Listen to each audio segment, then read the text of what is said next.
Merhaba arkadaşlar, kanalıma hoş geldiniz. Bugün sizinle beraber aklınızdaki kişi bugün hayatında neler yaşıyor ve siz neler yaşayabilirsiniz bunlara bakacağız. İlahi güçten en net bilgileri alarak aktarabilmek için niyetimi alıyorum. Enerjiye dahil olmak için kanalıma abone olmanız ve bu videoyu beğenmeniz yeterli olacak. Aynı zamanda WhatsApp'ta ücretsiz bir şifa grubumuz var. Dileyen arkadaşlarım açıklamalar kısmındaki linkten bu gruba dahil olabilir. Kanalıma yeni gelen arkadaşlarım, hoş geldiniz. Biraz farklı bir bakış açısıyla açılımları yapıyoruz. Umarım siz de memnun kalırsınız. Hemen başlayalım.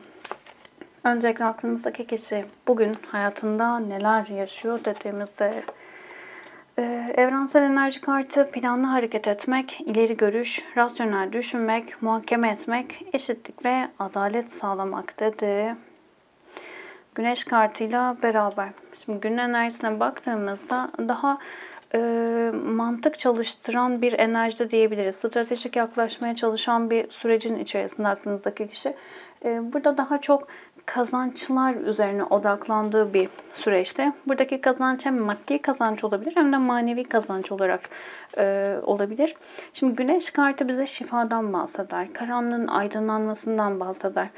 Güzel bir enerji hakim. Burada özellikle hayatında değişmesi, dönüşmesini istediği konularla ilgili daha net görebildiği bir sürecin içerisinde diyebiliriz.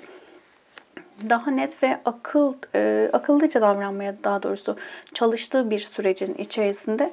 Burada biraz duyguları arka plana atmış olma durumu olabilir ama enerjiyi sevdim. Yani rahatsız edici bir enerji hissettirmedim. Burada artık daha net bir şeyleri görmeye ve şifalandırmaya başladığı bir sürecin içerisinde diyebiliriz. Şimdi ilahi, dişil, serbest bırakmak ve farkında olmayan kartları. Şimdi daha çok yaratım enerjisinin hakim olduğu bir süreç olabilir günün enerjisinde.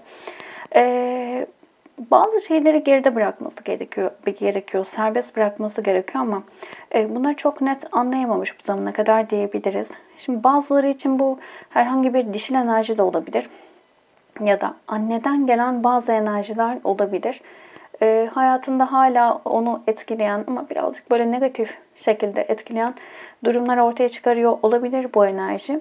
Kaçış, vicdan ve merhamet, keder ve elem kartı geldi. Özellikle ikili ilişkilerde kaçma enerjisindeyse, alma konusunda, merhamet konusunda birazcık böyle sıkıntılı bir sürecin içerisindeyse aklınızdaki kişi, burada artık o alana bakması gerekiyor diyebiliriz. Dediğim gibi anne olabilir bu kişi. Yani aklınızdaki kişi ister kadın olsun ister erkek olsun hiç fark etmiyor. Anne konuları, anne, abla gibi dişil enerji konuları hayatında bazı konuların önünde engel diyebiliriz. Daha çok görmek istemediği enerjiler olabilir, kaçmayı tercih ettiği, yüzleşmek istemediği bazı durumlar olabilir. Bunları artık serbest bırakması gerekiyor. Şimdi burada bakın vicdan ve merhamet kartı serbest bırakmayla beraber geldi. Çok az şefkat görmüş biri olabilir ve bu noktada bazı eksiklikler, o duyguda alamadığı bazı durumlar onu çok negatif tarafa doğru çekiyor olabilir. Artık burada kendine acımayı bırakması gereken bir enerji içerisinde. Bu bazen şöyle yansıyor da olabilir. Yani kendine acımıyor diyebilirsiniz ama bilinçaltında o enerjiye gelmemek adına çok güçlü durmaya çalışıyor olabilir. Ya da işte ben zaten hep şanssızdım, ben çocukluktan beri şunu yaşadım, bunu yaşadım gibi bir bakış açısı getiriyor olabilir hayatına. Vicdan, merhametle ilgili konularda, sevilmekle ilgili konularda bazı şeyleri geride bırakması gerekiyor diyebiliriz. Şimdi farkında olmadığı ne? Keder ve elem enerjisi çok yüksek. Yani geçmişte yaşayan bir enerji olarak geliyor. Geçmişte ne yaşadıysa orayı bırakamıyor yani. Hala geçmiş enerjide yaşadığı için oradaki o karanlık alan hala hayatına etki ediyor. Ve burada öyle bir şey ki hepimiz için geçerli. Şu an hangi düşüncedeysek, hangi inançtaysak yarınımız da böyle olacak. Çünkü yarının enerjisini şu anki enerjimizle belirliyoruz. Biz hangi frekanstaysak o tarz frekanstaki durumları, olayları hayatımıza çekiyoruz.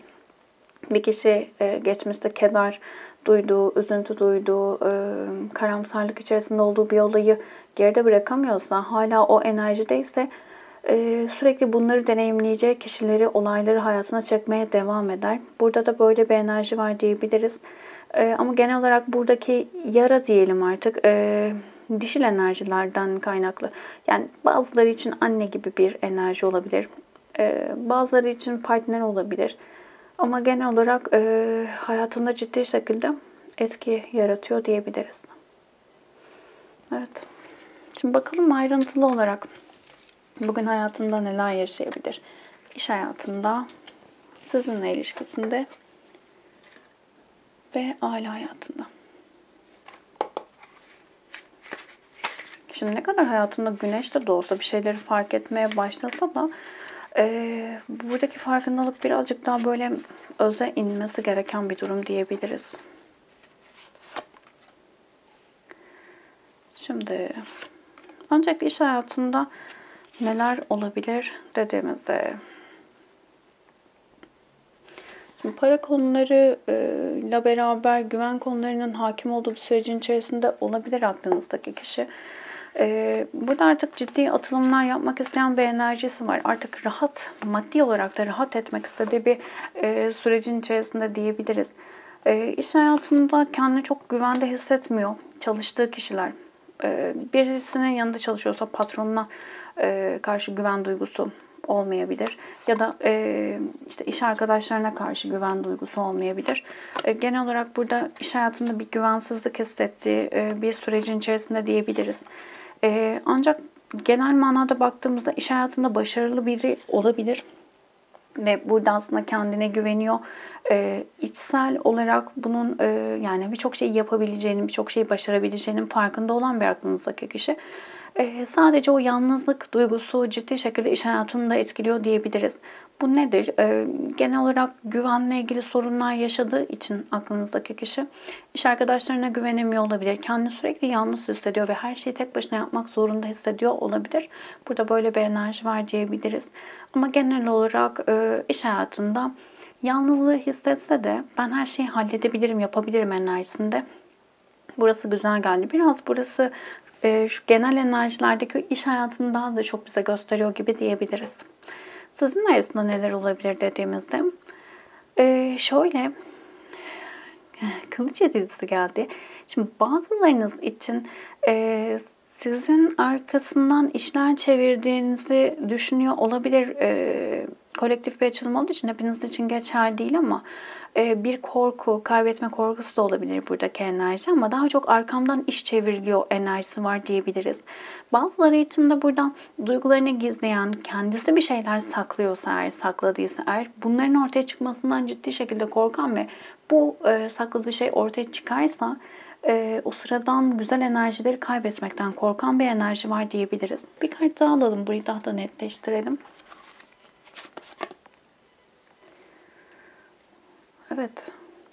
Yani burada çünkü hak ettiklerini elde edemeyen bir enerji olarak geliyor. Yani ne kadar çabalasam da ben istediklerime ulaşamıyorum. Ben istediğimi, hak ettiğim şeyleri yaşayamıyorum dediği bir durumun içerisinde. Burada da bu yüzden de birazcık sanki arkamdan işler çevriliyor gibi bir bakış açısı da getirmiş olabilir aklınızdaki kişi.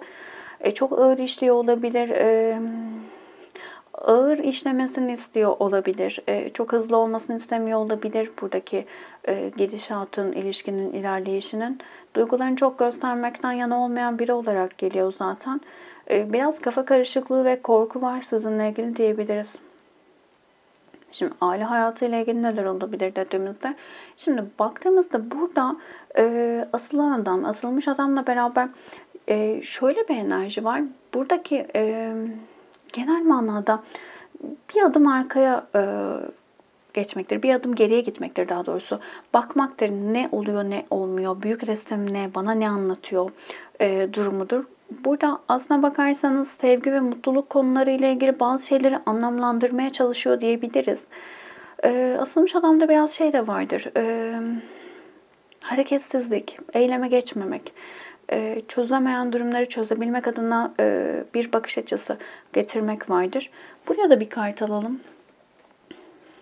genel olarak baktığımızda ama buradaki enerji aşk, yani aşk da demeyelim de sevgi ve mutluluk konularında bazı şeyleri aileden oturtamayan bir enerji var. Bakın güneş kartı da geldi. Burada karanlık olan bir şeyler olduğunu düşünüyor ve bu alanı çözmek istiyor diyebiliriz. Dediğim gibi ne karanlık? Yani şöyle, sevgiyi çok yansıtabilen bir ailesi olmamış olabilir. Sevgi ve akıl, yani mantıkla kalp arasındaki o dengeyi çok sağlayamamış bir ailesi olabilir. İşte bu ne demek? Aslına bakarsanız çok kuralcı bir aile olabilir ve duyguları göstermeyi çok doğru bulmayan bir ailesi olabilir. Mutluluğu, sevgiyi çok fazla deneyimleyememiş olabilir bu durumdan kaynaklı. Burada böyle bir enerji olabilir. Burayı yıkmak istiyor aslında. Çünkü bu alanın kendi hayatını ciddi şekilde etkilediğinin farkında olan bir aklınızdaki kişi var. Şimdi onun enerjileri bu şekilde. Gün enerjisinde. Sizin enerjilerinize bakalım. Siz bugün neler yaşayabilirsiniz? Tılsım dokuzlusu. Tılsım dokuzlusu benim için bir imparatoriçe enerjisidir. Evrensel enerji kartı bilinçaltındaki korkular, karanlık yanlarımız, bastırılmış intikam duygusu ve gizli arzular dedi. Şimdi benim için bir imparatoriçe enerjisidir. Sürekli söylerim. Takip eden arkadaşlarım bilir. Ama aynı zamanda burada şöyle bir enerji vardır. Maddi ve manevi olarak her şeyi tamamlamış ama yalnız olan. Biraz böyle ben güçlüyüm duruşu ya da ben işte güçlü bir kadınım ya da güçlü bir erkeğim duruşu vardır diyebiliriz. Şimdi bu noktada yalnız kalmakla ilgili bazı kodlamalarınız olabilir. Ve burada sistemin size bu alanı gösterebilmesi adına hayatınızda hep böyle yalnız kalacağınız, ilişkilerin tamamlanamayacağı ya da bir ilişki içerisinde bile varlığı, fiziki varlığını çok da deneyimleyemeyeceğiniz ilişkilerin içerisine giriyor olabilirsiniz. Burada o karanlık tarafları görmeniz gerektiğiyle ilgili bir mesaj var diyebilirim ilk etapta. Şimdi yansıtma, dönüşüm, ilkbahar kartları geldi. Ya en çok da şöyle söyleyeceğim. Çevrenizdeki hissettirdiği, çünkü çevrenizdeki genel manada böyle her olaya hepimiz böyle bakmalıyız ama yani aynalık her durum, her kişi bize bir aynalık yapıyor. Kendi içimizdeki duyguları, durumları bize gösterebilmek adına. Ama sizin bugünkü enerjinizde daha çok doğaya bakmanız gerektiğini söyleyebilirim. Yani kişilerden ziyade işte ne olabilir? Hayvanlar olabilir ya da işte çiçekler olabilir vesaire vesaire. İşte bir çiçeğe bakarsınız, nasıl büyüdüğünü düşünürsünüz. Ya küçücüktü, ne kadar güzel büyüdü dersiniz. Ne kadar çabuk büyüdü dersiniz ama bir düşündüğünüzde aslında çok uzun bir süre geçmiştir gibi gibi, artık oradaki alan her neyse. Sistem size daha çok doğayla, hayvanlarla ve doğayla bilgi aktarıyor diyebilirim. Görmeniz gerekeni, özellikle kafanızda soru işareti oluşturan ve ya anlayamıyorum, burada bir şey var dediğiniz durumlar her neyse bu şekilde bir destek alacak olabilirsiniz. Ne görüyorsanız size o içinizin yansıtılması diyebilirim. Ciddi bir dönüşüm aşamasındasınız ve sistem çok net destekliyor. Ve buradaki dönüşüm öyle bir şey ki küçücük bir noktayı fark ettiğinizde sanki yeniden doğmuş gibi olacaksınız diyebilirim. Çok güzel geldi buradaki enerji. Ancak şimdi özellikle aile ve yuva konuları ile ilgili bazı şeyleri oturtamıyor olabilirsiniz. Aile kurmak, yuva olmak, evlenseniz bile belki daha önce bir evlilik yaptınız, ayrıldınız ya da evliliğiniz devam ediyor ama mutsuzsunuz. Burada genel olarak aile ve yuva konularına bakmanız gerektiği ile ilgili. İşte başkalarının ailelerinde ne görüyorsunuz, sistemde ne görüyorsunuz, neleri yargılıyorsunuz, hangi durumlar sizi rahatsız ediyor, bunlara bakmak ve bunların kökeninde sizin içte hangi duygularınız ya da hangi kodlamalarınız olduğunu görmeniz gerekiyor diyebilirim. Özellikle aile ve yuva konularında sorun yaşayan arkadaşlarım için. Sevilme ihtiyacı. Burada çok net bir şekilde başkalarının sizi sevmesi için çok çabalıyor olabilirsiniz. Ya burada şunu çok net fark etmeniz gerekiyor diyebilirim. Sevilme ihtiyacı insanlar bunu sadece kendilerinin verebileceğini fark etmezlerse eğer, bir bakıma çok hoş bir örnek olmayabilir ama bir işte iple birine bağlı olma durumu gibi bir şeyin içerisine giriyorsunuz. Yani ipler her zaman başkalarının elinde oluyor. Ve bir gram diyelim sevgi için her şeyi yapabilecek bir durumun içerisinde buluyorsunuz kendinizi. İşte ben o halde olmam dediğiniz durumları yaşıyorsunuz. Belki günlerce, aylarca mutsuzluk yaşadıktan sonra sadece 1 saat, 2 saatlik bir mutluluk için işte günlerce, aylarca üzüntü çekiyorsunuz vesaire vesaire. Burayı çoğaltabiliriz. Burada görmeniz gereken, fark etmeniz gereken birçok fedakarlığı, birçok durumda görmezden geldiğiniz şeylerin alttaki sebebi sevilme ihtiyacı olabilir. Ve buradaki o sevilme ihtiyacını, o sevgiyi sadece kendinize sizin verebileceğinizi bilmeniz gerekiyor. Çünkü burada en altta kişinin kendini sevmemesi var. Kendini değersiz görme ve kendini sevmeme durumu var. O yüzden bu alanı siz doldurabilirsiniz. Başkalarının sizi sevmesi, bakın şöyle bir durum yaratır zaten psikolojik olarak. İnsanlar der ki ya ben seni seviyorum.